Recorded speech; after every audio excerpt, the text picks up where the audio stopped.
Money. We all love money. We're going to talk about money today. I've learned a lot about money. Stay tuned. I'm going to share some of the things I've learned with you today. It's going to be fun.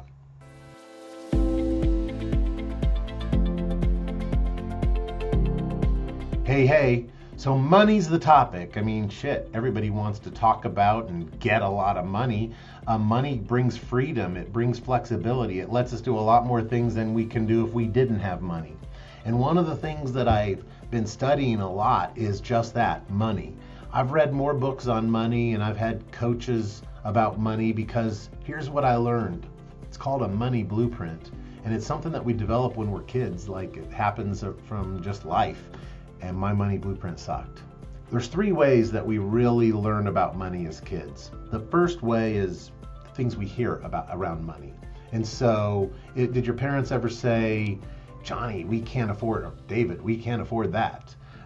Yeah, mine did. Or, hey kid, do you think money grows on trees?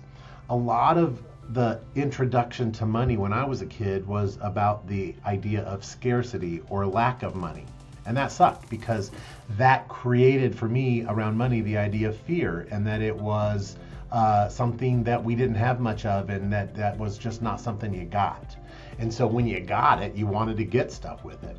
The second way we learn about money or create that money blueprint is from the models that we have, our role models. And so my parents, our parents, for many of us, are our closest and greatest role models.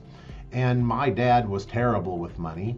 And my mom struggled with the fact that my dad was terrible with money because she was the person that was balancing the checkbook and doing all that stuff, and it didn't go very well. Money was a source of stress and tension in my family, and that's something that I grew up around.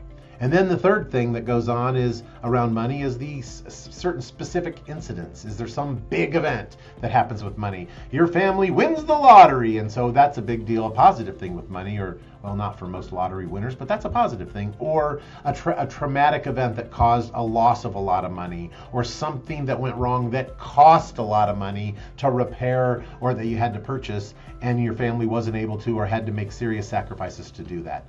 Those are the 3 ways: the things we hear, the things we see, and specific instances that happen to us during those formative years. I guess, what is that, like ages 7 or 8 through 12 or 13? And that's how we form our view of money. Well, I grew up with no money. And so when money for me as I got older, they didn't teach us in high school anything other than that they might have taught us how to balance a checkbook. And so I started reading some books. I mean, there's some really good books. The first book I read was called The Psychology of Money by Morgan Housel. It's a fantastic book. It changed the way I thought about money. But I just read this book by this famous guy on wealth and money making, T. Harv Eker. And his book's called The Millionaire Mind, I think. And it's awesome. And it talked about those 3 ways, that money blueprint, and why mine was messed up. It helped me recognize that. And then he gave me 17 specific things to do to improve my lot, my thinking, my experience around money. And I've started implementing some of those things, and I have a new way of thinking and a new way of acting around money. I mean, shit.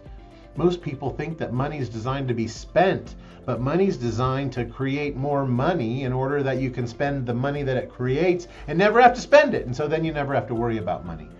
I hope this has been helpful. Have a great day. Thanks for watching. I'm David Brownell. Stay tuned.